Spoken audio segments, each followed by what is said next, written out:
نحمده ونصلي ونسلم على سيدنا ومولانا محمد نبي الأمين المكين الكريم الرؤوف الرحيم. أما بعد فأعوذ بالله من الشيطان الرجيم. بسم الله الرحمن الرحيم. قال الله تبارك وتعالى في القرآن المجيد: إلا تنصروه فقد نصره الله إذ أخرجه الذين كفروا ثاني اثنين إذ هما في الغار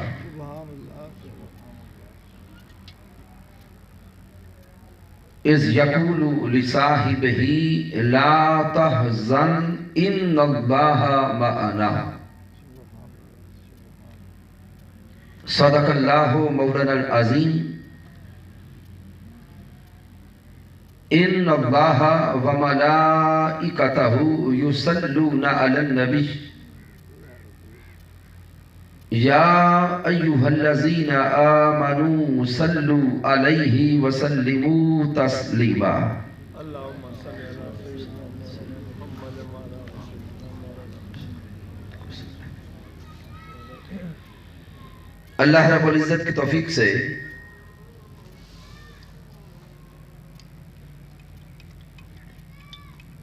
اور تاجدار کائنات صلی اللہ علیہ وآلہ وسلم کے نالے پاک کے تصدق سے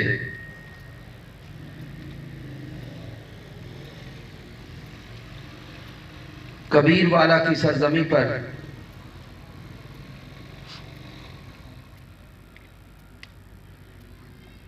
ہم ماہانہ درس عرفان القرآن کی اس بابرکت نشست میں حاضر ہیں.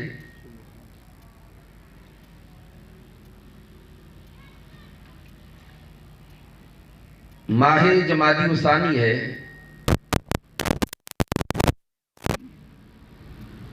اور ماہ جمادی الثانی میں بالخصوص ذکر حضرت ابو بکر الصدیق رضی اللہ تعالی عنہ ہوتا ہے.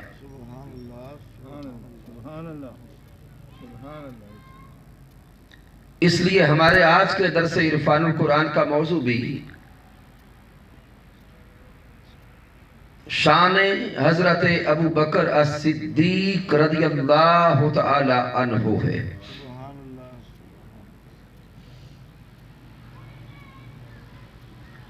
سامعین محترم، حضرت ابو بکر صدیق رضی اللہ تعالی عنہ کو آقا علیہ السلام کے صحابہ کرام میں ایک منفرد شان حاصل ہے.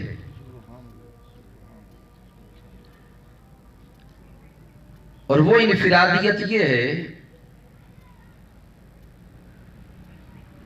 کہ آقا علیہ السلام کے جمیع صحابہ کرام کسی صحابی کی صحابیت کی خبر زبان مصطفیٰ صلی اللہ علیہ وآلہ وسلم سے ملتی ہے. کسی صحابی کی صحابیت کا پتہ صحابہ کرام کے فرمان سے چلتا ہے اور کسی صحابی کی صحابیت کا پتہ کتب تاریخ سے چلتا ہے. لیکن جمیع صحابہ کرام میں حضرت ابو بکر الصدیق رضی اللہ تعالی عنہ وہ عظیم صحابی، وہ اعلیٰ و عرفہ صحابی ہیں کہ جن کی صحابیت کا اعلان مالک کائنات اپنے کلام میں فرما رہا ہے. رب کائنات فرماتا ہے اذ یقول لصاحبہ لا تحزن ان اللہ معنا، ان کلمات میں اللہ رب العزت صحابیت صدیق اکبر کا اعلان فرما رہا ہے۔ گویا صحابیت صدیق اکبر یہ نص قطعی سے ثابت ہے۔ صحابیت صدیق اکبر اللہ کے قرآن سے ثابت ہے۔ تو اگر کوئی انسان صحابیت صدیق اکبر کا انکار کرتا ہے تو معاذ اللہ وہ صحابیت صدیق کا انکار نہیں کرتا، وہ اللہ کے فرمان اور اللہ کے قرآن کا انکار کرتا ہے۔ پھر سامعین محترم، اس آیہ کریمہ پہ اگر غور کریں تو یہ سورۃ التوبہ کی آیہ مبارکہ نمبر 40 ہے۔ اللہ رب العزت اس آیہ مبارکہ میں محبوب علیہ السلام کے سفر ہجرت کی طرف اشارہ فرما رہا ہے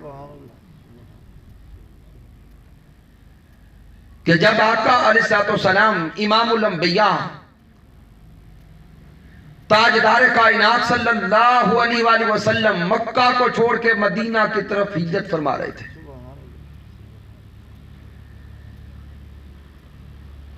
تو اب آقا علیہ السلام کے سفر ہجرت میں ساتھ حضرت صدیق اکبر رضی اللہ تعالی عنہ ہیں۔ اذ اخرجہ الذین کفروا ثانی اثنین اذ ہما فی الغار،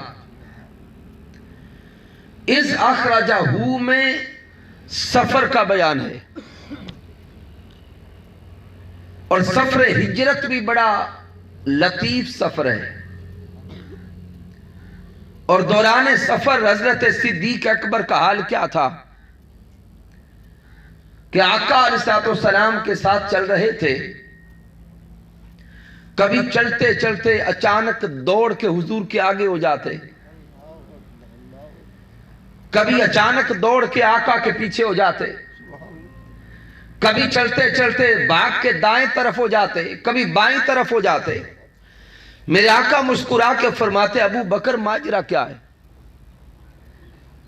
سمجھ نہیں آتی، چلنے والا تو ساتھ چلتا ہے اور آپ کیسے ہم سفر ہو، کبھی دوڑ کے آگے ہوتے ہو، کبھی دوڑ کے پیچھے ہوتے ہو، کبھی دائیں طرف کبھی بائیں طرف، اے ابو بکر ماجرا کیا ہے؟ تو حضرت صدیق اکبر عرض کرتے ہیں سونے آقا آپ میرے محبوب ہیں، آپ میرے حبیب ہیں، پوری کائنات کے والی ہیں، اور میں آپ کے ساتھ ہم سفر ہوں۔ جب کبھی دل میں خدشہ محسوس ہوتا ہے کہ دشمن کہیں آگے سے وار نہ کرے تو دوڑ کے آگے ہو جاتا ہوں، جب ڈر محسوس ہوتا ہے کہ دشمن کہیں سے پیچھے سے حملہ نہ کرے دوڑ کے پیچھے ہو جاتا ہوں، جب محسوس ہوتا ہے دشمن دائیں طرف سے آئے گا تو دوڑ کے دائیں طرف، پھر اسی طرح بائیں طرف۔ حضور چاہتا یہ ہوں کہ اگر کوئی بدبخت کوئی دشمن آپ پہ حملہ کرتا ہے وہ حملہ آپ کی ذات پہ نہ ہو، اگر وار ہوتا ہے تو وہ وار صدیق اکبر پر ہو۔ اذ اخرجہ الذین کفروا، یہاں تک سفر ہجرت کا بیان۔ پھر ثانی اثنین اذ ہما فی الغار، اس سے آگے غار کے اندر کا منظر بیان ہو رہا ہے کہ جب غار کے اندر وہ دو میں سے دوسرا ہے۔ اب سامعین محترم غور کریں کہ غار کے اندر دو شخصیات ہیں، دو ہستیاں ہیں، ایک امام الانبیاء تاجدار کائنات ہیں اور ایک تاجدار صداقت حضرت صدیق اکبر ہیں۔ اور جب رب کائنات غار کے اندر کا ماحول بیان کرتا ہے اور ان دو ہستیوں کا ذکر کرتا ہے تو فرماتا ہے کہ ثانی اثنین اذ ہما فی الغار، کہ جب غار میں وہ دو میں سے دوسرے تھے۔ اب ذہن میں ایک سوال پیدا ہوتا ہے کہ اللہ کا کلام ہے اور غار کے اندر زیادہ لوگ بھی نہیں ہیں، اگر رب چاہتا تو دونوں ہستیوں کا نام ذکر کر دیتا۔ بولیں کیا اللہ رب العزت دونوں ہستیوں کا نام بیان کر سکتا تھا یا نہیں کر سکتا تھا؟ تو پھر رب کائنات دونوں کا نام ذکر کیوں نہیں کرتا؟ صرف اتنا فرماتا ہے کہ جب وہ دو میں سے دوسرے تھے۔ تو اب انسانی عقل تو سوچ میں پڑ گئی کہ غار کے اندر فقط دو ہیں، اب دو میں سے پہلا کون اور دوسرا کون؟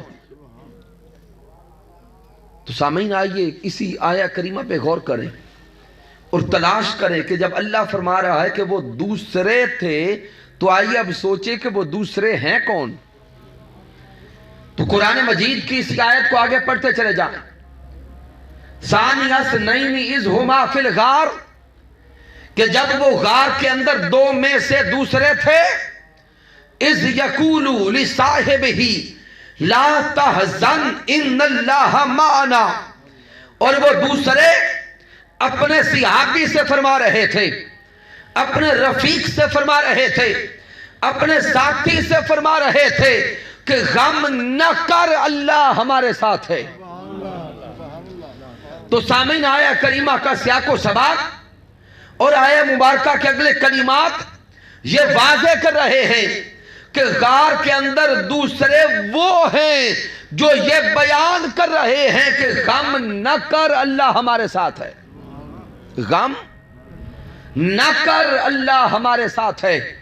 تو ان الفاظ نے واضح کر دیا کہ جو دوسرا ہے وہی تو یہ فرما رہا ہے غم نہ کر اللہ ہمارے ساتھ ہے۔ سامعین اب یہ واضح ہو گیا، یہ کلمات تو تاجدار کائنات کے ہیں، یہ کلمات تو حبیب کبریا کے ہیں کہ اے صدیق غم نہ کر اللہ ہمارے ساتھ ہے۔ تو یہ واضح ہوتا گیا کہ ملک کائنات جو ثانی اثنین فرما رہا ہے دو میں سے دوسرے، تو غار کے اندر یہ دو میں سے دوسرے سوہنے آقا ہیں۔ دو میں سے دوسرے اونچا بولیں گے کون ہیں؟ پیارے آقا علیہ السلام۔ اب پھر ذہن میں ایک اگلا سوال پیدا ہوگا کہ حضور دوسرے کیسے ہو گئے؟ اور جب سامعین دو ہیں، ان دو میں سے ایک دوسرا ہوا تو پھر ایک پہلا ہو جائے گا۔ تو اب ان دو میں اگر تاجدار کائنات دوسرے ہیں تو پہلے کون ٹھہرے؟ تھوڑا اونچا بولیں گے۔ حضرت ابو بکر الصدیق۔ قرآن مجید فرقان حمید کے اس انداز بیان کے مطابق صدیق اکبر پہلے ہوئے، تاجدار کائنات دوسرے ہوئے۔ ذہن یہاں اٹک جائے گا، ذہن سوال کرے گا کہ آقا علیہ السلام شان میں تو دوسرے ہو نہیں سکتے، مقام و مرتبہ میں تو دوسرے ہو نہیں سکتے۔ مقام میں تو آقا اول، رفعت میں آقا اول، مرتبہ میں آقا اول، چونکہ حضور آقا ہیں، صدیق اکبر غلام ہیں۔ تاجدار کائنات نبی ہیں، صدیق اکبر امتی ہیں اور صحابی ہیں اور رفیق ہیں۔ تو سامن شان میں تو اول مصطفیٰ ہے، تو پھر صدیق اکبر اول کیسے ہیں؟ تو مالک کائنات فرماتا ہے، اسی آیہ کریمہ کو پھر پڑھ کر الفاظ پہ غور کرو۔ اذ اخرجہ الذین کفروا ثانی اثنین اذ ہما فی الغار، یہ فی الغار کے الفاظ بتا رہے ہیں صدیق اکبر کو دیکھو، صدیق اکبر غار میں جانے میں اول ہیں۔ آئے ہائے، صدیق اکبر غار میں جانے میں اول ہیں کہ دونوں ہستیاں غار کے دروازے پر تھیں، غار کے دہنے پر تھیں۔ صدیق اکبر عرض کرتے ہیں، سونے آقا آپ ابھی باہر ٹھہریں، غار میں پہلے میں جاتا ہوں، اللہ اکبر اللہ اکبر پہلے میں جاتا ہوں، غار کی صفائی کرتا ہوں، غار کی ستھرائی کرتا ہوں، غار کو تیار کرتا ہوں۔ اگر کوئی موسی جانور ہے اور نقصان پہنچاتا ہے، وہ نقصان بھی آپ کو نہ پہنچے۔ اگر گرد و غبار ہے تو وہ بھی میں صاف کرتا ہوں۔ تو صدیق اکبر غار میں پہلے گئے، غار کو صاف کیا، سوراخ تھے، اپنے کپڑے پھاڑ پھاڑ کے حضور کے لیے سوراخ بند کرتے رہے۔ غار تیار ہو گیا، سیج سج گئی، تو اب حضور کو کہتے ہیں سونے آقا اب تشریف لائیں، آپ کا بستر تیار ہے۔ تو اس انداز سے حضرت صدیق اکبر رضی اللہ تعالیٰ عنہ غار میں جانے میں اول ہیں۔ اور پھر سامعین محترم، حضرت صدیق اکبر رضی اللہ تعالیٰ عنہ فقط غار کے اندر جانے میں اول نہیں، حضرت صدیق اکبر بڑی عمر والوں میں ایمان قبول کرنے والوں میں اول۔ حضرت صدیق اکبر ذات مصطفیٰ پر اپنا مال قربان کرنے میں اول۔ حضرت صدیق اکبر ذات مصطفیٰ پر اپنی اولاد قربان کرنے میں اول۔ حضرت صدیق اکبر ذات مصطفیٰ پر اپنی جان لٹانے میں اول۔ اور حضرت صدیق اکبر ذات مصطفیٰ پر اپنا تن من دھن سب کچھ قربان کرنے میں اول ہے۔ تو یہ مقام و مرتبہ حضرت ابو بکر الصدیق رضی اللہ تعالیٰ عنہ ہے۔ اور پھر سامعین محترم، حضرت ابو بکر صدیق رضی اللہ تعالیٰ عنہ آپ ایمان لانے والوں میں اول ہیں، لیکن آپ ایمان لائے کیسے؟ یہ واقعہ بڑا سمجھنے والا ہے۔ عموماً اتنا تو بیان ہوتا ہے کہ آپ ایمان لانے والوں میں اول ہیں، لیکن آپ کے ایمان لانے کا واقعہ بیان نہیں کیا جاتا۔ تو آئیے آج ایک لطیف واقعہ بھی سنیں۔ اس کو بیان کیا ہے حضرت امام ابن اسیر الجزری رحمت اللہ تعالی علیہ نے۔ ان کی کتاب ہے اسد الغابہ فی معرفت الصحابہ۔ اس کتاب کا مطالعہ کریں تو جب حضرت صدیق اکبر رضی اللہ تعالی عنہ کا نام نامی آتا ہے تو آپ کے قبول اسلام کا واقعہ آپ کو وہاں مل جائے گا۔ جن دنوں آقا علیہ السلام نے نبوت کا اعلان فرمایا، ان دنوں حضرت صدیق اکبر رضی اللہ تعالی عنہ یمن میں سفر تجارت پر تھے۔ اب آپ سوچتے جائیے کہ ایمان لانے والوں میں اول ہیں، لیکن جب آقا نے نبوت کا اعلان فرمایا اس وقت مکہ میں موجود ہی نہیں ہے۔ سامان تجارت لے کر یمن میں سفر تجارت پر ہیں۔ یمن میں آپ کی ملاقات ایک اہل کتاب عالم سے ہوتی ہے جو شیخ کبیر ہیں، بزرگ اہل کتاب عالم۔ انہوں نے حضرت صدیق اکبر رضی اللہ تعالی عنہ کو دیکھا، پہلی ملاقات ہے، اور حضرت صدیق اکبر کی پہلی ملاقات میں حضرت صدیق اکبر سے 3 سوال کیے۔ کتنے سوال؟ 3 سوال کیے۔ پہلا سوال وہ عالم کرتے ہیں، اَأَحْسَبُكَ حَرَمِيًّا، اے شخص کیا تو حرم سے آیا ہے؟ کیا تیرا تعلق شہر حرم سے ہے؟ کیا تو مکہ المکرمہ سے آیا ہے؟ حضرت صدیق اکبر جواب دیتے ہیں نعم، ہاں میں حرم سے آیا ہوں۔ پھر وہ دوسرا سوال کرتا ہے،